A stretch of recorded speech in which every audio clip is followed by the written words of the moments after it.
what would you recommend for like just an everyday person who might be struggling in some of these ways? What would be a good first step for them to take charge of their own health? So let's say they've gone to their doctor, the doctor did what they typically do. Are there things that people can ask their family doctor to do that would help them more? Or like what would Look, be see, a part of the realistic? problem too is like even if I say, okay, go see your doctor and order your B, like just an example, your B12. Well, Hmm. everybody's like, oh, your B12 is good because the lab says if you're above 250, you're good. But in fact, there's studies showing that if even at 600, which is the upper end of normal, that you can still have B12 deficiency in your bone marrow. And there's a lot of like, because I do genetic testing at our office, that I've seen that there's a lot of people who have genetic SNPs or alteration in their genes where they need much higher levels of Bs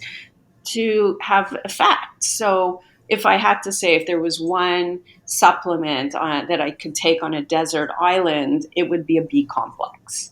So that often in itself, B complex helps with stress and it's an adaptogen and it helps with a process called methylation, which helps turn on genes and prevent DNA damage. It helps with detox. It helps make neurotransmitters. It helps with fat and carb metabolism. Like the list just goes on, and that's just one thing. And then if you're in a desert island, hopefully you're getting your vitamin D from the sun, and hopefully you're enjoying being on a beach, and so you're not stressed, and so you're not losing your magnesium. So you can sort of see how an environment can affect us.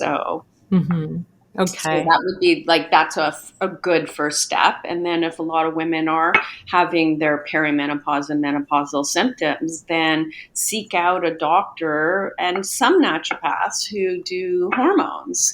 Again, not everybody's created equal, so you have to do your due diligence and figure it out. But starting somewhere is better than nothing.